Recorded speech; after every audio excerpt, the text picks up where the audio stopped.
fortalecer esa parte. Digamos, lo primero que nosotros tenemos que entender es que el transporte representa un alto porcentaje de los costos y los procesos logísticos empresariales. Lo primero que tenemos que entender.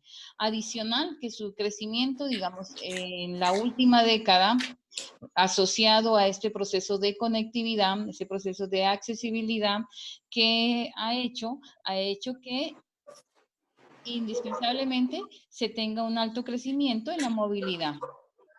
Y adicional de tener ese alto crecimiento, pues también ha tenido un grado de complejidad en este intercambio, que ha permitido, digamos que hay unas variables que las vamos a trabajar más adelante, como es la variable de versatilidad, la de accesibilidad, tiempo, seguridad y costo.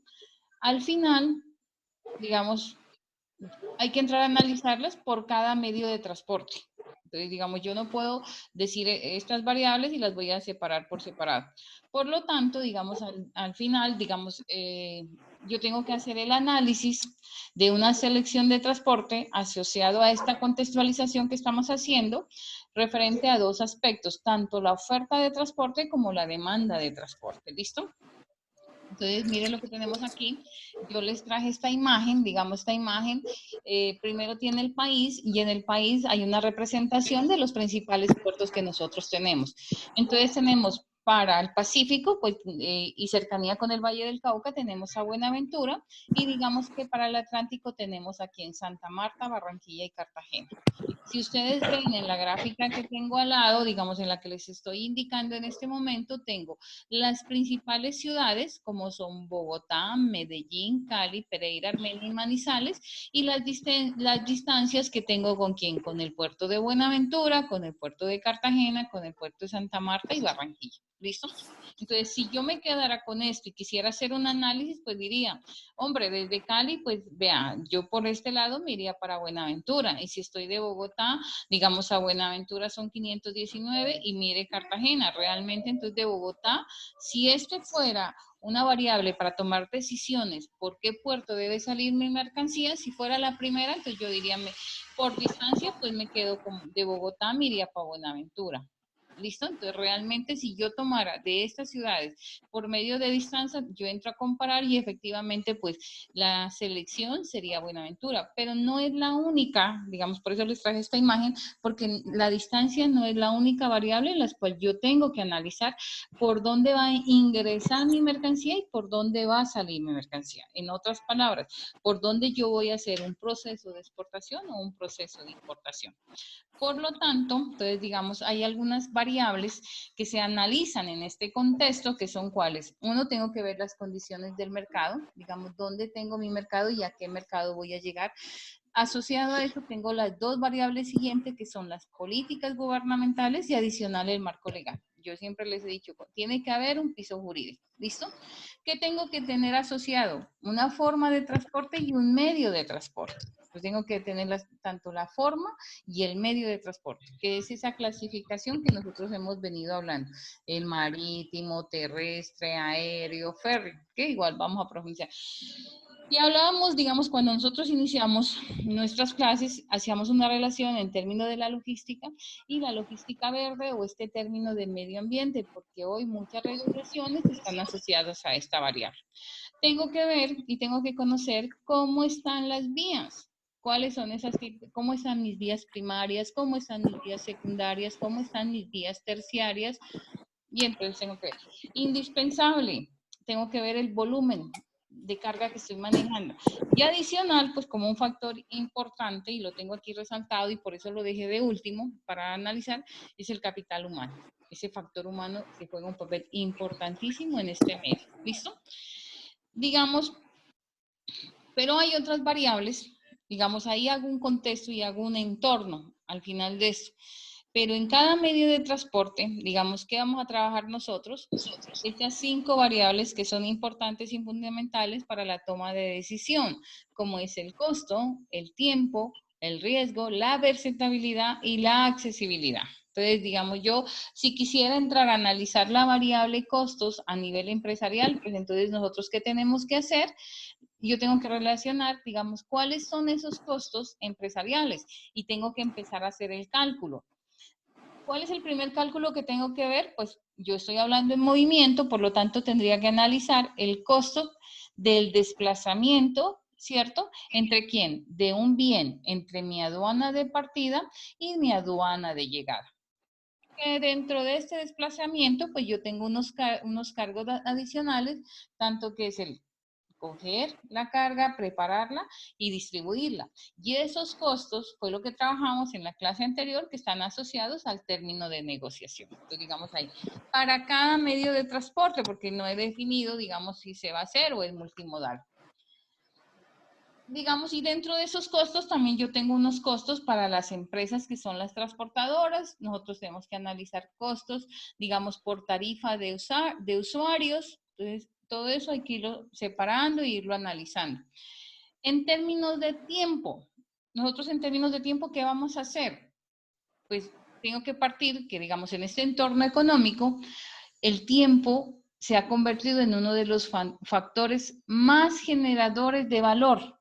Yo le he dicho desde que iniciamos la clase, el tiempo es ese diferenciador, costos versus tiempo. En esta apertura, en esta llegada de mercados, cada vez el mundo es amplio, el tiempo para generar estos intercambios no puede ser mayor, al contrario del proceso, como se está dando la dinámica.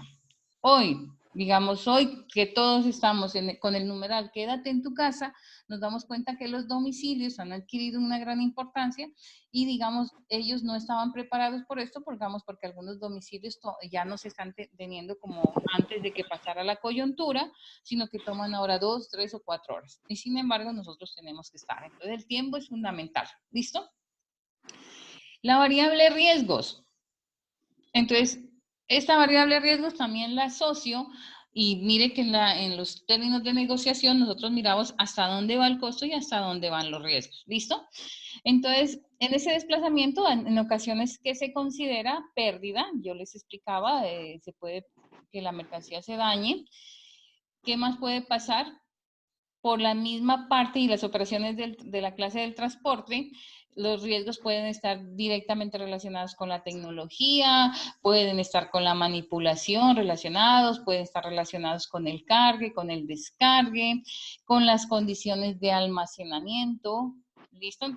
De la misma parte del vehículo, pueden tener accidentes, entonces todos esos riesgos se deben tener en cuenta. Entonces, ¿en cuál de esos medios de transporte se tiene más riesgos? ¿Listo? Y esto hay que considerar pues las pólizas que uno va adquiriendo de seguro.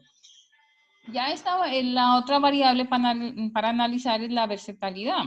Entonces ahí que tenemos que es ver cuál es esa posibilidad y del medio de transporte que se adapte a los diferentes tipos de carga. Entonces, ¿cómo este medio de transporte se puede? Un ejemplo, el ducto. El ducto, digamos, es un medio de transporte que solo se adapta a un tipo de carga, que es ¿cuál? A granel líquida. Entonces, digamos, no es tan versátil, entonces no. Pero yo digo, el aéreo, ¿se puede adaptar a todos los medios de transporte? Entonces digo, se puede adaptar siempre y cuando tengo que ir asociado a qué? Tengo que ir asociado hacia el volumen y cantidad de carga. Pero el marítimo yo sí lo puedo adaptar a todos los medios de transporte, para darles un ejemplo. ¿Listo? Esa accesibilidad entonces viene relacionada con qué? Digamos, es un determinante sobre la clase de transporte que yo voy a utilizar. Viene asociada, digamos, en términos de toda la parte de rutas que nosotros tenemos, cómo va a llegar, cómo se mueve, cantidad, digamos, antes de que pasara lo de la pandemia, digamos, estábamos sufriendo, digamos, China, como estaba moviendo tanta, digamos, sus puertos estaban moviendo tanta mercancía que estaban teniendo problemas con contenedores vacíos. Imagínense, ellos estaban solicitando que les manden contenedores vacíos para poder cubrir esa demanda. Eso fue antes de lo que pasaba. Ahorita hacíamos el análisis hace 8 días, pues las cosas han pasado un poquito. ¿Listo? Entonces, a partir de eso, pues yo aquí, esto ya lo habíamos trabajado en clase, lo traje para volvernos a acordar, digamos que los tipos de cargas, tenemos el general, la granel, la especial y carga contenerizada. Y aquí, pongamos, les puse esta imagen, que ahí les coloco de dónde fue recuperada, que me pareció muy claro, digamos, y muy específica para que ustedes se vuelvan a acordar cosas que ya habíamos trabajado. ¿Listo? Por lo tanto, digamos, ya me voy entrando un poquito a este sistema de transporte internacional de carga. Yo lo primero que debo entender para analizarte un sistema de transporte internacional, o que es el DFI, es esa clasificación de los medios de transporte. Ya hemos trabajado, entonces, cuáles son, digamos, dentro de los 4 principales, y en especial de los que se manejan más en Colombia, digamos, porque, digamos, ¿qué me falta? El multimodal, ¿qué me falta? Me falta los ductos, ¿qué me falta? El fluvial, ¿listo? Pero digamos en Colombia ahí tenemos férreo, tenemos terrestre que manejamos bastante, el aéreo y el marítimo. Digamos que para nuestro país estos son los principales transportes. Y adicional, pues el multimodal que también que nos falta, digamos, estamos todavía débiles, pero ahí estamos trabajando. ¿Qué factor? Y entonces, miren, yo he ido identificando dentro de esos factores, cada factor de estos asociados a un medio de transporte, entonces que tengo la flexibilidad, la cobertura, la rapidez, seguridad, capacidad, tipos de carga, frecuencia de servicios, costos de embalaje y documentación. Cada uno le he ido colocando, digamos, dónde se de flexibilidad, pues en el aéreo y el marítimo no es tan flexible. ¿Por qué? Porque está dependiendo de qué, de rutas. Nosotros no tenemos la ruta. En la documentación, pues todos tienen que ver. Entonces yo tengo otro que, ejemplo terrestre, la rapidez. Dependiendo de qué la rapidez, tanto terrestre como marítimo, pues no, depende de que la distancia. Entonces otra vez depende de ese mercado que yo hablaba anteriormente para determinar si es rápido o no. Las vías, nosotros pues no tenemos en el estado de Colombia nuestras vías no son buenas. Y en la parte de marítimo, pues efectivamente la rapidez no. Lo que pasa es que el marítimo tiene otras ventajas, digamos que es cuál, en el manejo de tipo de carga que nos permite de pronto movilizar grandes cantidades. Frecuencia de servicios, digamos férreo y terrestre, sí hay frecuencia de servicios, digamos no tenemos tanto problema. Lo que es el aéreo y marítimo volvemos a tener por la parte de rutas en Colombia, ¿listo? Por lo tanto, el transporte se convierte en una operación de logística. Y entonces vuelvo y retomo lo que les había dicho al principio. Los costos asociados a la parte empresarial, y estos costos asociados a la parte empresarial pues van a tener un alto crecimiento en esta movilidad de este mundo y en esos complejos intercambios. ¿Listos? Y dentro de esos costos del transporte y la empresa, pues los principales son los costos logísticos, y estos costos logísticos vienen dados porque, miren, vienen dados por el almacenamiento, vienen dados por el manejo de inventario, vienen dados por el transporte, y tenemos otros como cuáles asociados a esa carga. Entonces, asociados a esa carga, ¿por qué? Porque en esa carga nosotros que tenemos, esa carga nosotros que tenemos que hacer, tenemos que hacerle un empaque y un embalaje, y acuérdense que yo les decía que la función del empaque y la función del embalaje eran ¿cuáles? Eran proteger la carga. Entonces depende, y dependiendo del mercado al cual nosotros vamos a llegar, pues efectivamente viene asociado el costo del embalaje. ¿Listo? Hay algo que dentro de estos costos en el mercado empieza, es que yo tengo que hacer un monitoreo de que cómo va mi empresa, cómo van estos costos. Y por lo tanto, digamos, ya hay unos indicadores, que son los KPI, que son los indicadores de la gestión de transporte y de la logística, y miren ese desempeño de la logística. ¿Listo? Entonces, ¿y esto va entre quién? ¿Para qué tenemos estos indicadores? Pues para analizar a quién. A las empresas frente al comportamiento que ellas tienen con sus clientes. Entonces, vamos a analizar las empresas frente a aquellas que tienen con sus clientes. Y de pronto empezó a fortalecerse todo el concepto, uno, de que algunas empresas tienen su planta propia de vehículos, y hay otras a las que contratan. Y entonces vienen todos estos operadores logísticos que yo les trabajé en una clase, que les decía que era la primera parte de la logística, la segunda parte, la tercera parte. Pues aquí lo vamos a profundizar más. Y tenemos que hacer ese análisis de cuáles son esos indicadores asociados a esto. Entonces, digamos un ejemplo. Uno que es, digamos que lo utilizan la mayoría de las empresas. Diga, el principal indicador es la capacidad disponible para ser transportada. Entonces, ese indicador va a estar dado por qué. Las toneladas de transporte al mes sobre la capacidad de transporte. Entonces, ¿por qué las empresas hacen? Otro, el valor de entregas, que son de